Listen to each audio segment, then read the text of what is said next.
Hey there mga my loves, Libra! Thank you so much for always being here with me in this channel, babe. So, bago tayo magsimula, meron tayong new channel, ang Doll Meme. So, ang link niya ay nasa description box. Kaya naman, no, yan ay for collective signs, for all signs. Ano man yung zodiac sign mo, pwede ka dun.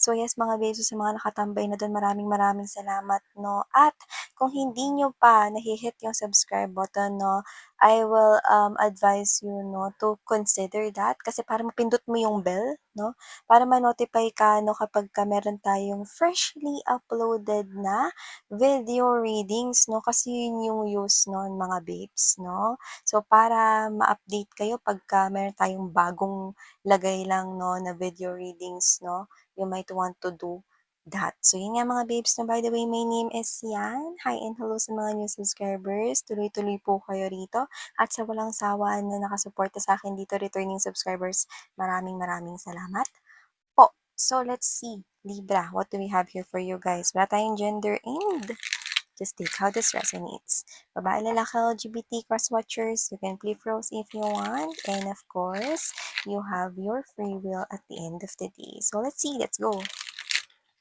What do we have here for Libra, please? Tell me something about my Libra. What does Libra needs to know? What does Libra needs to know? Libra. Meron ako nakikitang dinadala ninyo, bigat. Yan man ay bigat ng sama ng loob or problemang mabigat na pinapasan ninyo ng matagal. Nakikita ko yan na yan ay maaalis na sa inyong balikat. Finally, kung ano man yan, nakita ko dito na aalisin na yan sa inyo. Kukunin na yan sa inyo. Ano man yung nagpapabigat ng loob mo, ano man yung problemang matagal mo nang pinapasan, ano man yan, Libra. I'm seeing it, no? Being lifted from your shoulders right here, and the universe is taking it away from you. God is taking it away from you. May sitwasyon dito tutulong sa'yo upang tuluyan na yan, no? Na matanggal sa buhay mo. Let's see what else do we have here for you for my Libra people, please. Okay, so let's go ahead and check these energies here for ya, guys. Ilatag naman natin lahat, but you do have here first energy of Seven of Coins energy. You also have here Six of Cups, Five of Cups, Six and Five of Cups are present here. Queen of Hearts or Queen of Cups energy, Page of Wands, and then there's Hierophant energy. Whoa. We also have here the Hermit, the Strength, or two major arcanas right here. A King of Pentacles, and there's this Knight of Cups energy.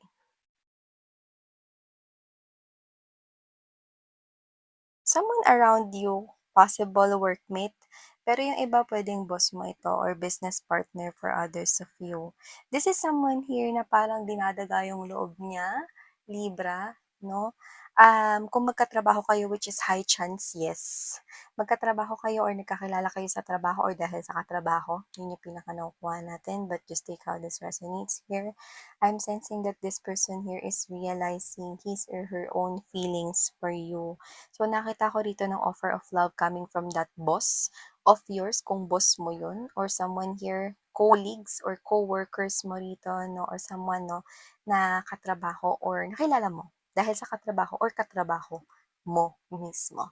So, nakikita ko dito, someone here is taking up the courage right here, not mukhang matagal na kasi ikaw niyang gusto, pero ngayon lang siya nagkakaroon ng lakas ng loob, pero dinadaga pa nga. This is someone here romantic, someone here na pwedeng quality time ang kanya ritong pag-show or pag-express ng love. So, this person here could be into picnics, camping, taking you out right here dun sa nakaka-relax or romantic na mga places. Could be loving that vibe of candlelit dinner, mga ganun. No? Someone here na yung approach niya classic and traditional. And also what I'm picking up here for you, my loves Libra, we have here the Seven of Coins and the Queen of Cups energy. I do sense that this is something here 'no, na parang meron ka ritong, klase ng energy na gusto ko rito na parang gawin yung bagay na gusto ko talagang gawin. Gusto kong kumita ng pera na talagang mahal ko yung ginagawa ko, like meron ako ritong, sapat na energy 'no, like excited 'no, yung parang this is you, gusto mo ng trabaho or gusto mo ng pagkakakitaan 'no, kung saan feeling connected ka talaga. Yung iba nahanap niyo na 'to, like, this is you, no? You've already found the right job or the right career for you guys. Pero yung iba, maaaring maisip mo rito, ito ba talaga yung gusto kong trabaho? Pero ang gusto ko talaga yung ano eh, yan, no? This is you, pwedeng meron ka pang hinahanap, no? Meron pang kulang dyan, no? Sa loob-loob mo na parang hindi pa talaga to yung gusto kong gawin. Gusto ko pa na mag-explore. Gusto ko sana dito ko sa field na to mapunta o sana ito yung trabaho ko 'no, gusto ko mag-business talaga 'no, ayoko mangamuhan 'no with other company, parang yung mga gano'n. Meron pa kayong hinahanap 'no, pagdating dito sa kaperahan or doesn't have to mean na money itself, pero yung feeling connected parang yun yung gusto mo. Yung feeling connected ka sa ginagawa mo, yung nag-e-enjoy ka, kumikita ka, nag-e-enjoy ka. Yung parang pakiramdam mo rito na parang hindi ka napipilitang gawin kundi nandun talaga yung puso mo. So I'm seeing right here that you could be trying to search for that right job or you will definitely think na parang ikaw 'to, mapapaisip ka ngayon na parang, "Mahal ko ba talaga yung trabaho ko or mahal ko lang 'to kasi napo-provide nito yung mga pambayad ko sa mga utilities, bills, and other things," 'no, na mga due dates or whatever, 'no? This is yung papaisip ka ng ganyan. And aside from that, I'm picking up here for you guys, 'no, that you need to use your intuition. Listen to your intuition because it's telling you something. No? It's telling you something that if this reading is yours, your angels and guardians right here wants you to tap into your higher intuition right here and redirect your path doon sa interest mo, doon sa mahal mo at gusto mo talagang gawin. Okay? Another message that I'm getting here for you guys is this Queen of Cups, Page of Wands energy, Six of Cups right here. I'm picking up no that you could be dealing here if this is love and romantic relationship, especially if you are someone here who is single na may tinitingnan ritong mas bata sa inyo. I'm sensing that this person here is actually in love with you. Yan. This person here is actually so in love with you, no? Whether may connection na kayong dalawa or may relationship na kayo nitong person na to, someone younger than you, okay? Pero hindi siya immature, ha?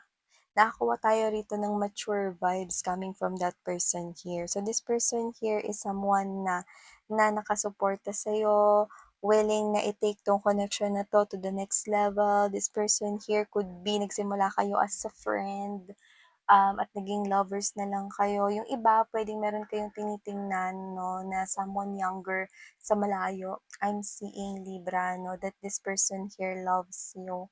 And whoever this individual is, if there's an age gap here, wala talaga tayong age sa tarot, pero nakakuha ko rito ng parang this is, kung may age gap dito, it could be 5 to 10 years gap. 5 to 10 years gap. Pero yung mga faces ninyo looks really young. Like parang magkaedad lang kayo. Pero remember, nakuha natin yun kaya natin minention, pero wala talaga tayong gender at age sa tarot. So dito, ang pagmamahala ninyo ay same. No, you are on the same page with this person or you will be on the same page with this person. If this person is far away from you, no, at hindi pa kayo nagkikita, like this is a new connection or bago pa lang tong connection na to, this person wants to travel towards you and gusto niya makita yung reaction mo first time na makita mo siya, no? So, pwedeng sa video calls lang kayo nag-uusap, sa chats, no? Sa phone calls mo lang naririnig yung boses niya or sa video calls lang, no? Pero maririnig mo ito ng live at yun ang gusto niya makita, ang reaction mo pag nakita mo siya in person, no? Yung reaction mo, yung init ng hug mo, yung salubong mo sa kanya, that is what this person wants to feel first time from you. Yan, 'di Libra? Sa iba diyan may mga bagong ka-connection kayo ta's LDR. I'm sensing that this person here wants to feel that from you, that body heat, no, that warm of yours, that love. This person here ay someone, no, na nakikita ko rito na excited to take this connection to the next level. This might caught you pretty quickly na parang feeling mo bibilisan ka sa pangyayari, feeling mo, "Ay teka masyado atang mabilis, nakakatakot, 'di kaya mag-end 'tong relationship namin na mabilis." Hindi. I'm seeing that this person here will be here forever and this will take you to forever, Libra. So no need to worry right here, no. So, para dun sa hindi niyo pa 'to nakikilala, nakikita ko na puwedeng siya ay dumaan rito sa parang literal na puwedeng nawalan siya 'no ng someone na mahal sa buhay, like someone did passed away from this person's life or if not, merong nag-end sa kanya rito 'no, na situation na parang, this person feels so sad about that 'no. So, meron pa siya ritong parang bagay na pinagdadaanan ngayon, whether you knew it, no, or not. This person here is experiencing, no, the darkest part of his or her life recently or right now, Libra. Pero whatever the case may be, this is not related to his or her ex. Like puwedeng ibang mga bagay sa personal niyang buhay or puwedeng literal na pagyao 'no ng isang minamahal niya sa life 'no, yun yung nakikita ko rito. But definitely not related to his or her ex, okay?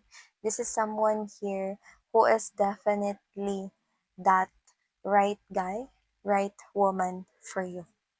And for some reason, I'm sensing that you will definitely meet ng iba, specific ito. So, pwede makilala mo siya sa loob ng simbahan, malapit sa simbahan. Baka miyembro siya ng choir or ng sinalihan mong legion or mga organizations here, no? Doesn't have to be. Basta may kinalaman sa charity, pwedeng ganun, no? Whatever the case may be, just take how this resonates, no? But this person here is giving me the vibe that he or she is someone who is benevolent, no? Or someone here, no, na parang um, generous, sharing his or her blessings, no, like giving help, lending help, no, to other people here without asking anything for return, without expecting blessings to come his or her life like that. Wow.